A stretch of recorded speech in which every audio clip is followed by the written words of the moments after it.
J'étonne cette écriture de Luc chapitre 12 verset 47.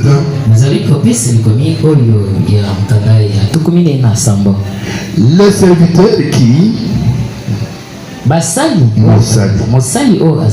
qui ayant connu la volonté de son maître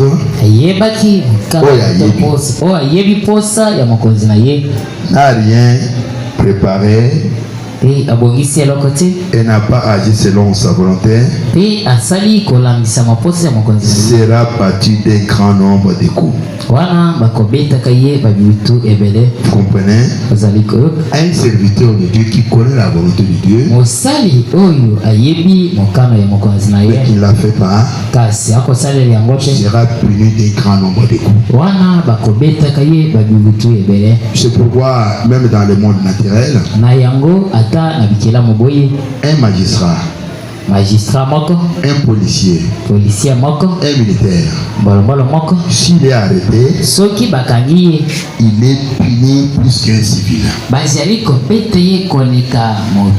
que ces personnes sont censées connaître bien la loi.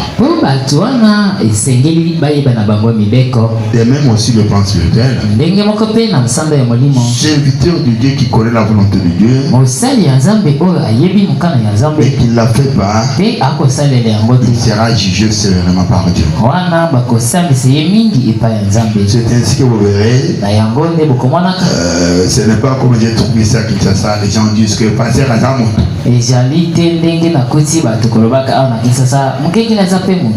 C'est un homme. C'est parce qu'un homme. Toi tu peux battre ta femme, il n'y aura pas beaucoup de bruit. Et si le passé bat sa femme, c'est presque même Molière est mobilisé. Passer là bâti sa femme ici. Parce que lui connaît la parole et lui ne peut pas faire cela. Voilà pourquoi il doit recevoir beaucoup de coups. Alors c'est pourquoi moi connaissant la parole, je dois vous dire ce que c'est la volonté du Seigneur, pour que l'on ne puisse pas me juger moi sévèrement que tu connaissais la volonté de Dieu mais tu ne l'as pas fait.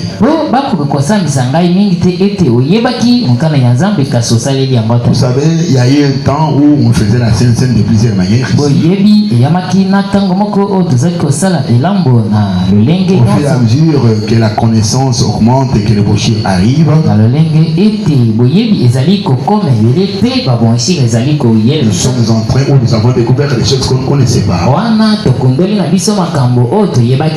Mais le grand problème aujourd'hui, c'est de voir quelquefois les gens connaître ce que Dieu a dit aujourd'hui et ne pas le faire. Voilà la pire des choses. Comme aujourd'hui, c'est connu qu'on ne peut pas acheter les vins au marché. Mais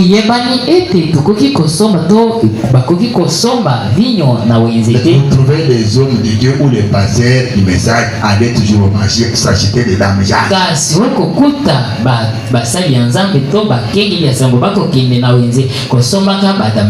C'est connu que la Sainte Seine doit se faire à minuit. Mais vous verrez les pasteurs aujourd'hui organiser la Sainte Seine à 18h. C'est regrettable. C'est regrettable. Et vous trouverez aujourd'hui les pasteurs organiser la série de la Sainte Seine avec beaucoup de légèreté.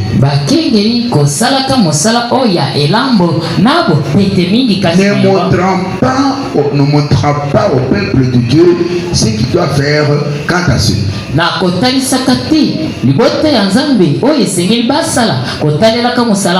C'est un moment très solennel, très glorieux pour l'Église.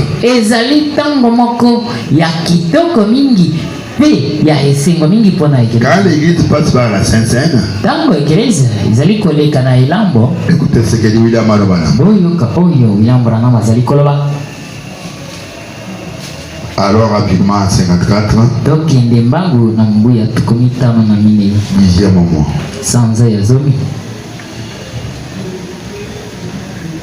Troisième jour. 41e verset ou paragraphe. Et quand elle longo ya tukumini na moko.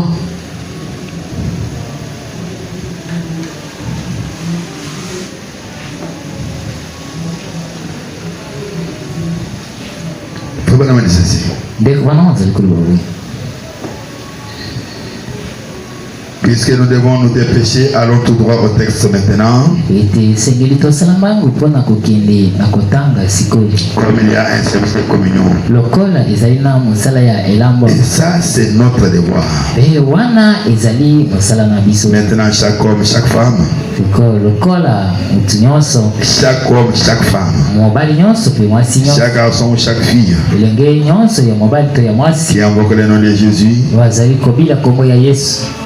Arrangez vos cœurs maintenant pour la préparation du souper du Seigneur.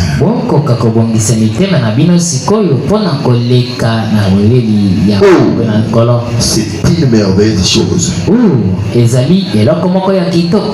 Il a dit, Jésus-Christ a dit, celui qui mange ma chair et qui boit mon sang à la vie éternelle. Je le ressusciterai au dernier jour. Et celui qui ne mange pas n'a pas de part avec moi. Et celui qui mange et boit indignement mange et boit sa propre condamnation.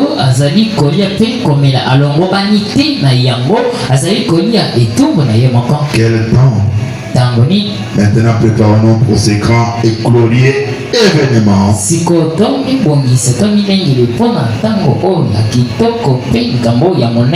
Pour ces grands et glorieux événements qui aura lieu dans quelques instants.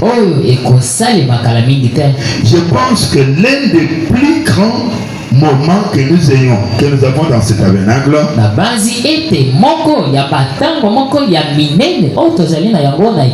la soirée de communion. Nous l'avons ce soir ici. La soirée de la communion. C'était un moment glorieux. Maintenant écoutez.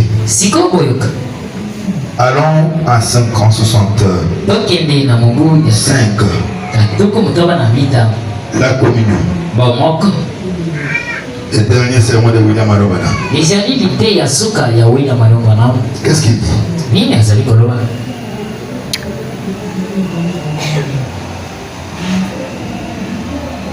12-12-65.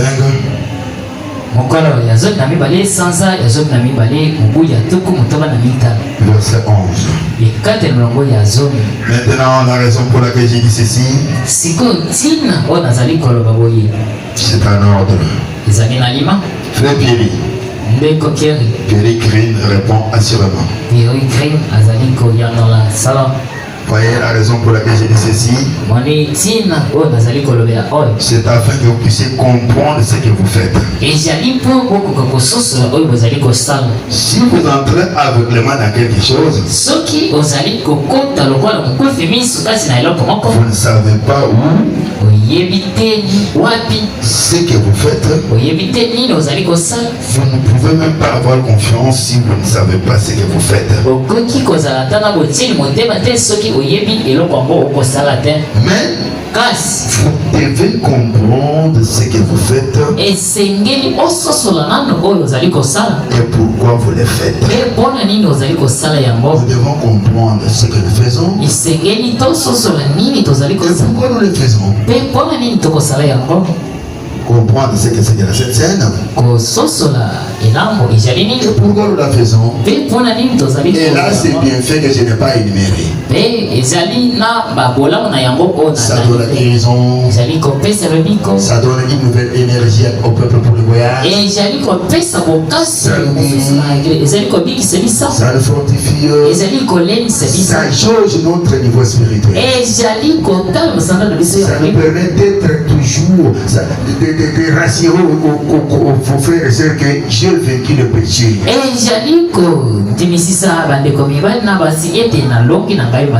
Pourquoi vous le faites? Pour avoir un renouvellement dans la vie. Nous sommes en voyage. Il faut avoir la force. Amen. C'est cela, mes frères. Donc nous devons comprendre ce que nous faisons et pourquoi nous le faisons.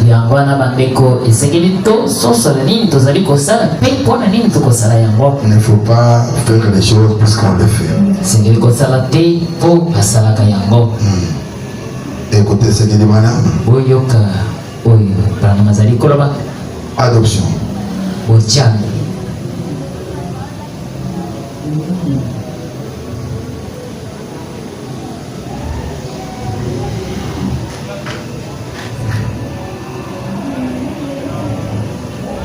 savez, comme nous sommes à la fin de l'année, les gens vont faire n'importe quoi. Nous avons la Sainte-Seine aujourd'hui, nous irons là-bas manger tout ça. Parfois, il ne comprend pas ce qu'il veut faire.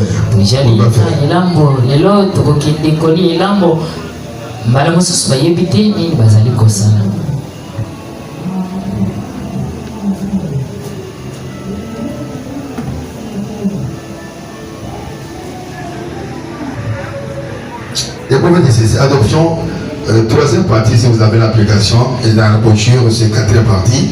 Ce qui vous allez na balalo ezali etenia misato, ce que vous allez na yamakasa ezali etenia minei. Ok, 75 paragraphes. Et 4 mongo ya tuku sambo na mita. Je vais frotter très fort. Wana akobeta makasi. Vous voyez? Parce que je ne le fais pas exprès. Pour être dur. Je vous en prie. Absolument pas. Voyez-vous? Vraiment. Ne pensez pas que je suis malveillant.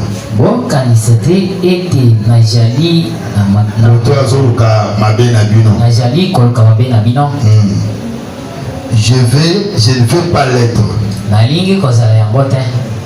Ce qui me dérange, c'est quand je prêche aux gens cette vérité qui a été envoyée de Dieu et qu'ils font des métaux et continuent à faire exactement la même chose. Tout en prétendant qu'ils ont le Saint-Esprit. C'est bien simple. Ça vous ravage pratiquement. Ça vous dérange, hein? C'est lui qui dit là, il est tellement arrangé. Qu'y a-t-il? Les gens retournent tout de suite à la même chose. Exactement comme les enfants d'Israël. Ils voulaient avoir un roi pour que ces rois puissent culminer sur eux et les faire agir comme les Amoréens, les Amalécites et les Philistins. Je ne veux pas être malveillant. Je ne suis pas dur comme un homme. Mais je vais vous dire la vérité et vous voir changer. J'aime voir cette année 2026 la plupart d'entre vous changer notre façon de voir les choses, notre façon de vivre le message. Mais si nous prêchons, nous disons des choses, mais déjà revenons sur les choses qu'on a condamnées,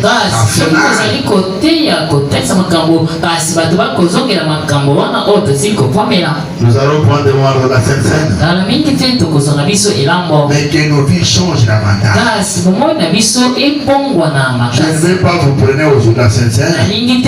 Au cours de l'année 2026, on va refaire toujours les mêmes choses. Non, ce n'est pas bien, chers frères.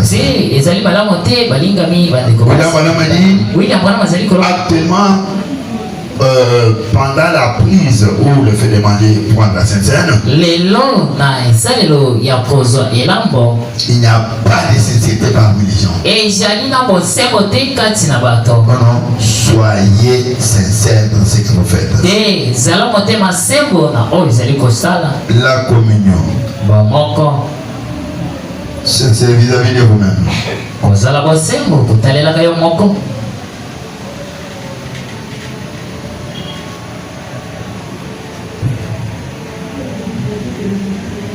On va dire ceci.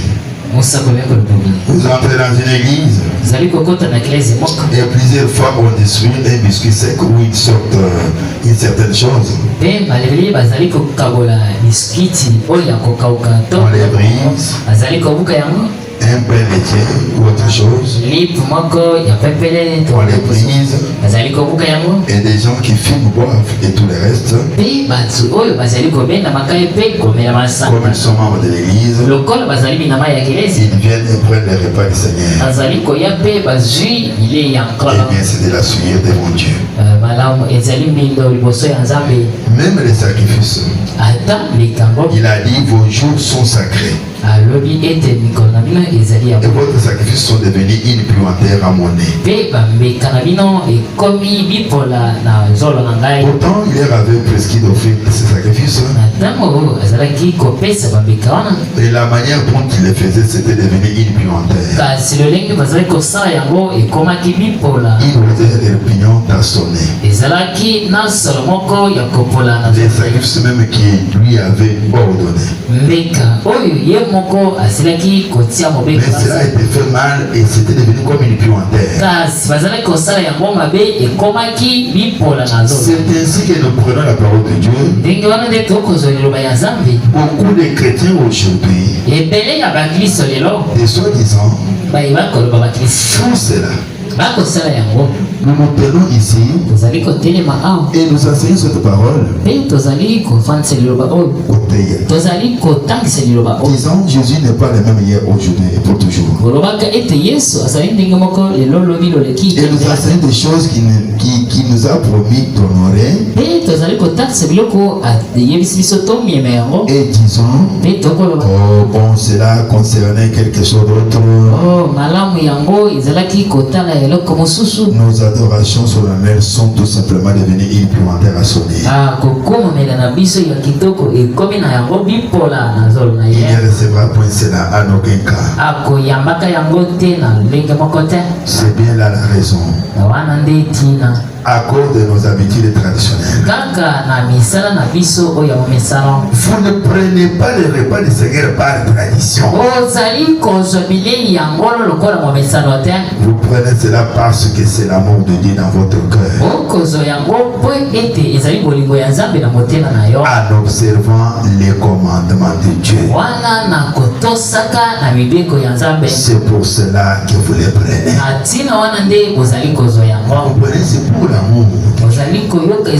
observant les commandements de Dieu. Ce n'est pas par tradition. C'est la fin de l'année. C'est par amour.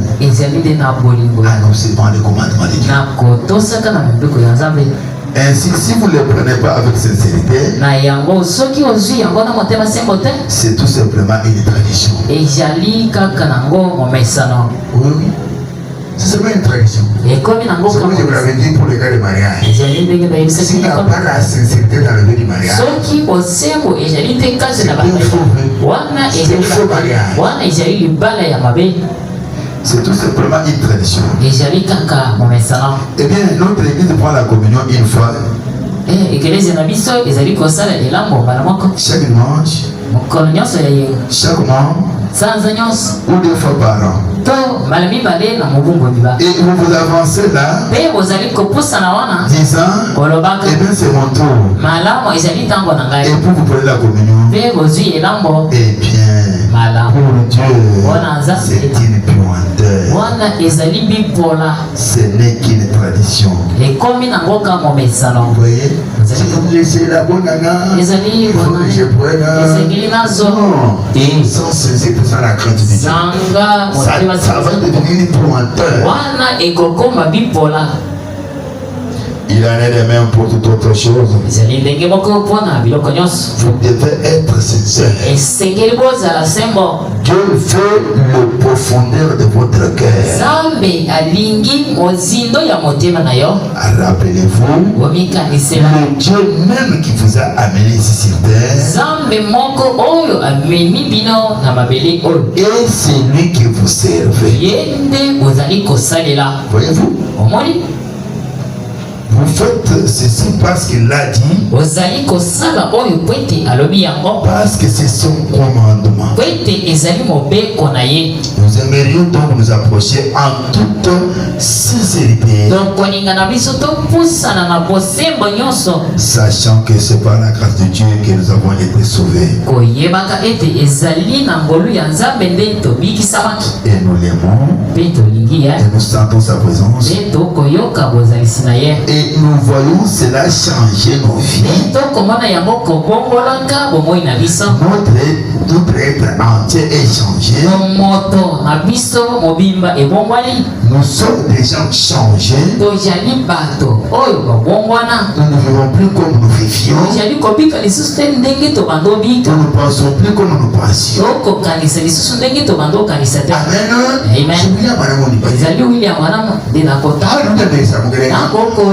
Changer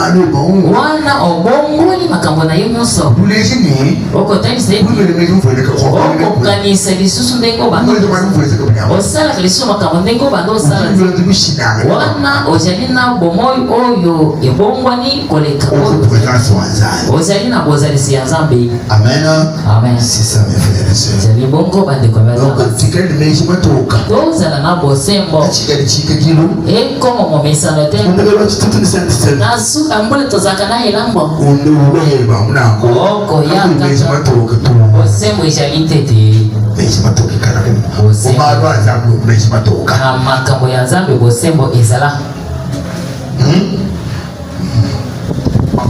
Voilà.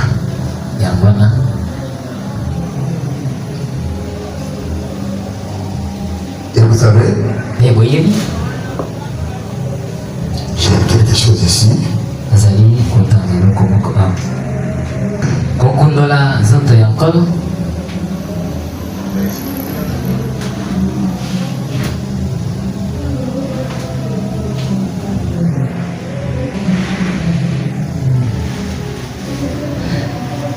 Tellement que les choses ont viré, on commence même à oublier. Non.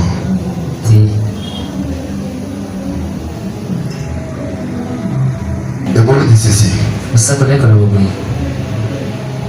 Dites dans les corps du Seigneur. 12:59.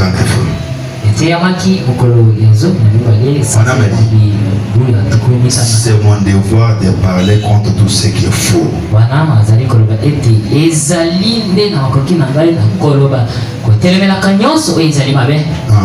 Que Dieu vienne en aide au prédicateur qui n'a pas assez de discernement de tout ce qui est faux.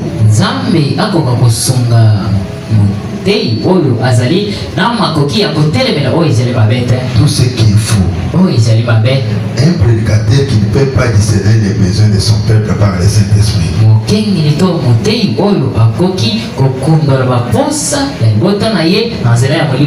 Dieu a dit, ce corps est le temple du Saint-Esprit. Je le détruirai. Nous devrions prêcher contre cela. L'ennui est que nous avons trop de prédicateurs qui fument la cigarette. Voilà le problème. Ils ont peur de le dire à leurs assemblées. Parce qu'ils savent qu'ils sont aussi coupables. Discerner correctement. Faire correctement la part des choses. Faire correctement la part des choses. C'est ce que je suis en train de faire avec vous. Alors nous allons passer d'un moment à l'autre à la Sainte Seine. Soyez conséquent avec vous-même. Soyez sincère avec vous-même. Si vous le faites d'une manière indigne, c'est vous-même qui êtes coupable, ce n'est pas moi. Ce n'est pas l'Église qui sera coupable. C'est vous. Ainsi, vous devez être conséquent, être sincère avec vous-même.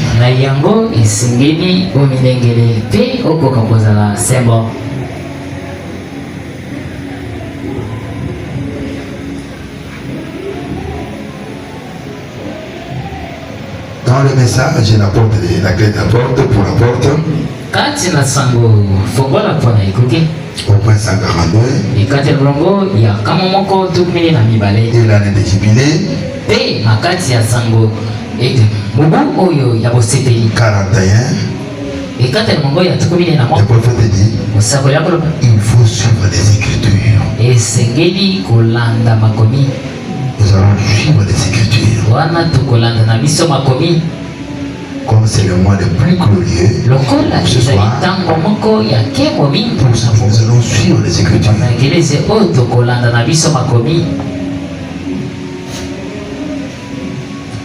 Il est exactement 0h-15. C'est à partir de ce terre ici qu'on commence les services. 0h Ménéga ou à minuit.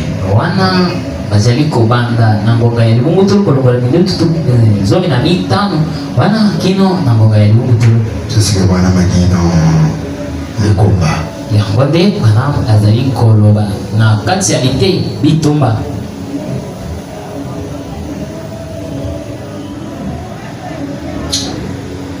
Maintenant, j'ai lu 1 Corinthiens chapitre 11.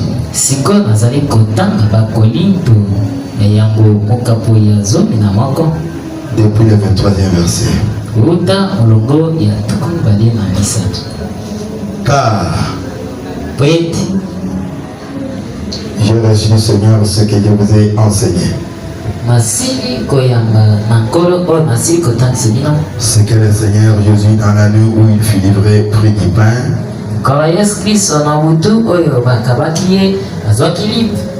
Et après avoir rendu grâce, les rompit et dit, ceci est mon corps qui est rompu pour vous. Faites ceci en mémoire de moi. Et même après avoir soupé, il prit la coupe et dit, cette coupe est la nouvelle alliance à mon sang. Faites ceci en mémoire de moi. Toutes les fois que vous en boirez, car toutes les fois que vous mangez ce pain et que vous buvez cette coupe,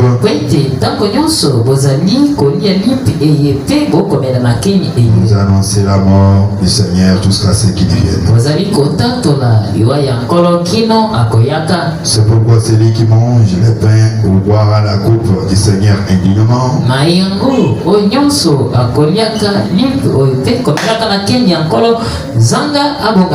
sera coupable envers les corps et les sangs du Seigneur. Que chacun donc s'éprouve soi-même. Et qu'ainsi il mange du pain et boive de la soupe. Car celui qui mange et boit sans discerner les corps du Seigneur mange et boit un jugement contre lui-même. C'est pour cela qu'il y a parmi vous beaucoup d'infirmes et des malades.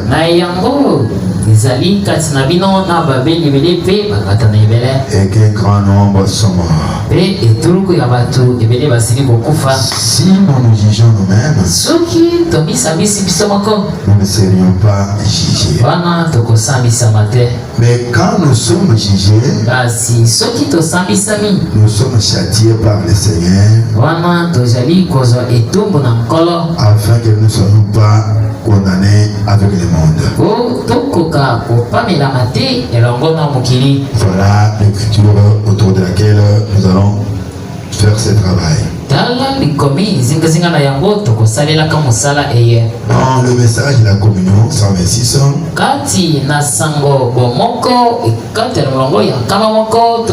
prêché le 4 février 62,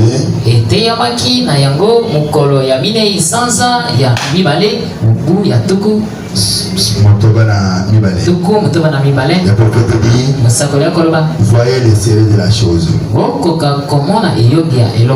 et faites l'inventaire de la vie. Ça c'est ce qu'il dit dans le message que fais-tu ici. Faites l'examen de votre vie et voyez le sérieux de la chose. Et en le faisant, le Seigneur vous bénira abondamment. Quand vous serez sérieux dans ce que nous allons faire tout à l'heure. Ok. Il y a une écriture ici. Attendez-vous les uns les autres.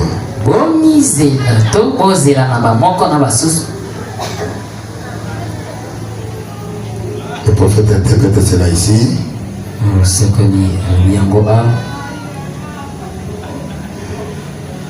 C'est 11:33 et Corinthiens.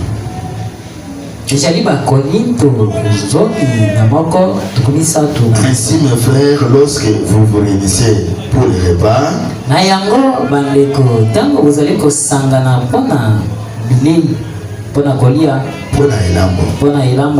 attendez-vous les uns les autres. C'est quoi cette écriture?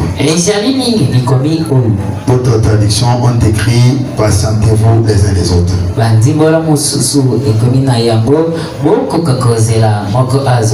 Attendez-vous les uns les autres ou patientez-vous les uns les autres. Ceci est fait par une prière réciproque. C'est ce que William Branham a dit dans la communion du 12/65.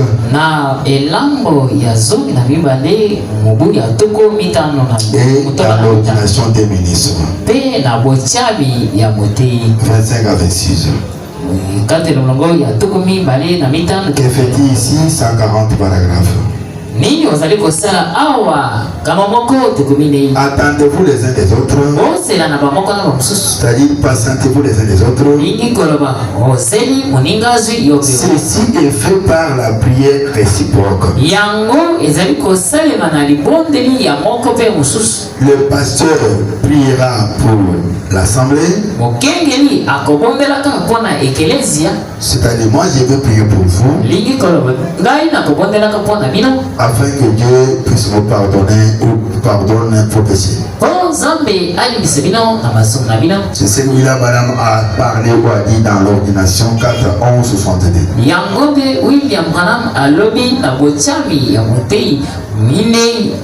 11/62.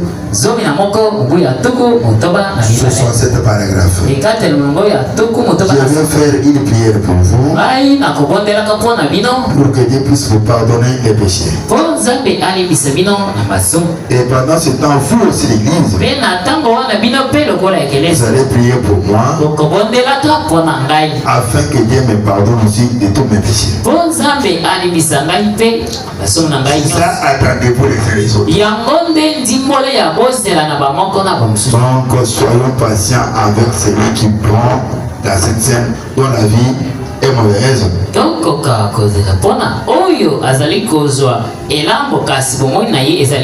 Soyez patients. Alors cette prière-là que je vais faire pour vous et vous allez faire pour moi, le prophète dit c'est une prière silencieuse. Et Et ça, il durée. Ezali pena ngongo ezali kozwa 40 secondes ou 1 minute. Ezali kosala ba seconde tukumine ya pamba to muniti moko. J'ai prié pour vous, vous priez pour moi. Aina kobondela pona bino pe bokobondela pona ngai. Et d'une manière silencieuse. Na lolenge moko ya kimia.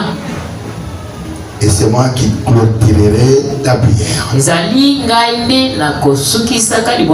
Après notre prière là, moi j'ai prié pour vous, vous priez pour moi. Et c'est moi qui vais clôturer la prière. Voilà comment les choses doivent se faire. Et je vais clôturer la prière par une partie de notre Père qui est aux cieux. Et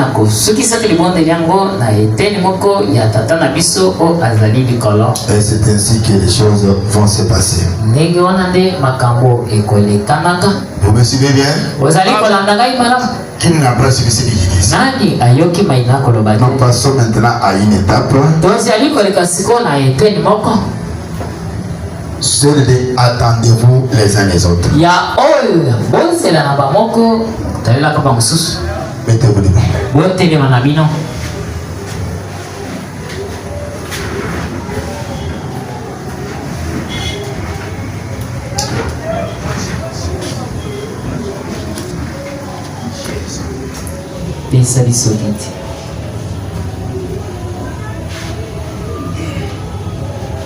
Je réponds à l'écriture là. 1 Corinthiens 11:33. Attendez-vous les uns les autres ou patientez-vous les uns les autres.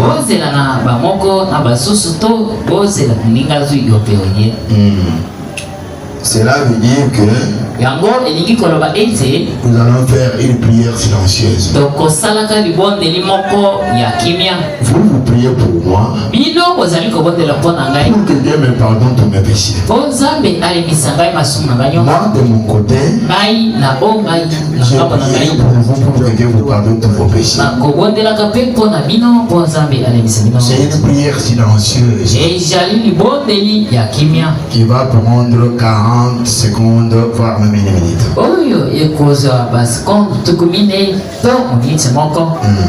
S'il y a un frère que vous connaissez dont la vie est mauvaise, qui ne peut pas prendre la Sainte Seine, je vous ai demandé d'être patient vis-à-vis de lui.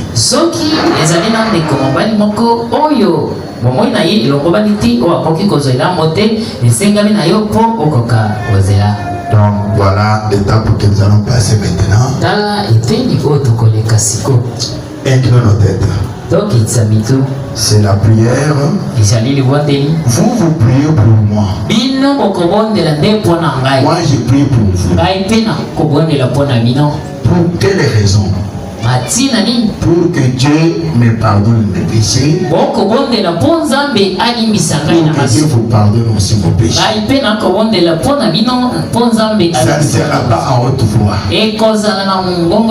C'est silencieux. Dans 40 secondes ou 1 minute.